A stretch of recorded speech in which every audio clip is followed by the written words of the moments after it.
22. That is the number the entire species had been reduced to. Not 22,000, not 2,200. 22 individual birds, every single California condor left alive on the face of the earth. And by the mid-1980s, biologists made a decision that horrified half the country.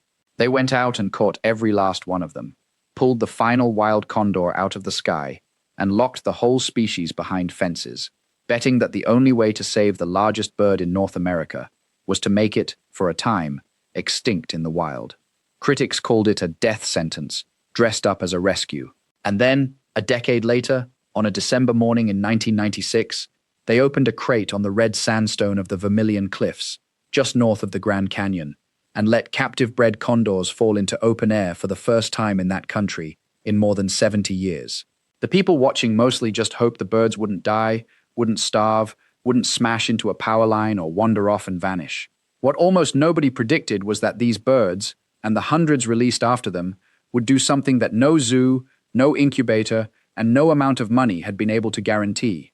They would find each other. They would nest in the same canyon caves their ancestors used. They would raise young in the wild, on their own, in a landscape that had forgotten the shadow of a 10-foot wingspan. This is the story of how a bird came back from 22. I'm Edmund Hale. Let's get into it. Picture the Grand Canyon, and now picture the thing that used to ride the thermals above it. A California condor is not a large bird, in the way a hawk is a large bird. It is absurd. Nearly 10 feet from wingtip to wingtip, up to 25 pounds, a bald, wrinkled, prehistoric-looking head, and a body built to travel 150 miles in a single day, barely flapping, just reading the rising heat off the rock and hanging there. This is an Ice Age animal. It once fed on the carcasses of mammoths and giant sloths, and when that megafauna died out around 10,000 years ago, the condor's range collapsed with it, retreating to a last thin strip along the Pacific coast. It survived the extinction of the very animals it was built to feed on. What it very nearly did not survive was us. And to understand why the recovery has been so agonizingly slow, you have to understand how this bird is built to live, because everything about it is tuned for a world with almost no enemies. It matures late, rarely breeding until it is 6 or 7 years old. It lays a single egg, often only every other year. It pours everything into raising one chick at a time. That strategy works beautifully for an animal that can live 60 years with nothing hunting it. It falls apart the instant something starts killing adults faster than they can be replaced. And that is exactly what came next. The thing that drove the condor to the edge is quiet, invisible, and still killing them today, which is what makes this recovery so much harder than a simple happy ending. It is lead. A condor is a scavenger, and a very social one.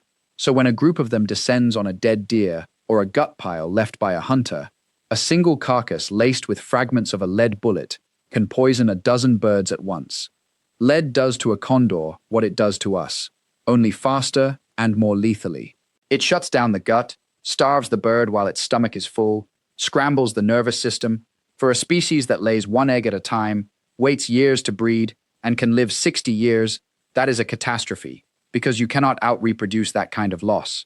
By 1982, the count was down to 22. Add in shooting, poison set out for coyotes, power lines, and habitat loss, and the arithmetic was simply grim. So the recovery became one of the longest and most expensive wildlife rescues ever attempted in the United States. Tens of millions of dollars, decades of labor, built on a foundation that sounds almost paradoxical. To save the wild condor, they first removed it entirely from the wild. Every surviving bird went into captive breeding programs at zoos, where biologists learned to coax more eggs out of each female by pulling the first one, which prompts her to lay again, and to raise chicks using hand puppets shaped like an adult condor's head, so the young would never imprint on humans. It worked. The captive flock grew, and then came the harder question. Could a bird raised by a puppet in a pen ever actually be a condor again out in the open? The answer began arriving on those cliffs above the canyon, and it came slowly, one hard-won behavior at a time. The first Arizona birds flew free in 1996, and releases have continued nearly every year since, seeding a flock that now ranges across northern Arizona and southern Utah, over the Grand Canyon, into Zion. And here is the thing about a condor that no documentary quite prepares you for. So much of what it needs to survive is not instinct you can package in a crate. It is learned. Where the thermals rise, where the safe roosts are, How to behave around older dominant birds. In the early years, the young released condors did genuinely stupid, dangerous things, approaching people, landing on rooftops, tearing at campground trash. And the team had to haze them, teach them, sometimes recapture and re-release them. But watch the flock over years, and you see something remarkable assemble itself. The birds sorted out a social order. They found the historic cliff caves, and then, the moment everyone had been waiting decades for, they bred. Wild pairs, wild eggs, wild chicks hatched on canyon ledges, the first condors in generations to begin their lives with no human hand involved at all. It was proof that the thing in the crate was still, underneath it all, a condor. From 22 birds in 1982, the total world population has climbed past 560, with more than half of them flying free across Arizona, Utah, California, and Baja. That is the number that stuns people. A species that fit entirely into a single room, now casting its shadow over the canyon again. Now here is the catch, because this was never a tidy triumph, and the honest half of the story is the part that keeps the biologists up at night. The condor is not saved, it is maintained. Lead never left. In some seasons, the great majority of wild birds the team traps and tests come back positive for lead exposure, and the flock survives partly because crews keep recapturing birds, drawing blood, and running them through chelation treatment to pull the metal back out, one poisoned bird at a time. Take that intensive management away, and the models suggest the wild population would slide right back toward collapse. Then, as if lead weren't enough, a new blow landed. In 2023, a strain of highly pathogenic avian flu tore through the Arizona-Utah flock and killed 21 condors, a devastating loss for a population that small. And for the first time in decades, no birds were released that year. So this is the real shape of it. A conservation triumph and an ongoing emergency, occupying the same sky at the same time. The single most powerful thing that would change it is almost absurdly simple. If hunters across the condor's range switched to non-lead ammunition, copper instead of lead, the leading cause of death would largely vanish, and much of that recovery work has been exactly this, not fighting the birds but persuading people, hunter by hunter, to change what's in the chamber. Most, offered the choice and the reason, say yes. So step back and look at the whole arc. 22 birds pulled from the wild in an act that looked like surrender. Puppets raising chicks in zoos. A crate opening on a red cliff above the Grand Canyon. And 40 years on, condors nesting in the caves their ancestors used. A wild flock rebuilding itself over one of the most spectacular landscapes on the planet.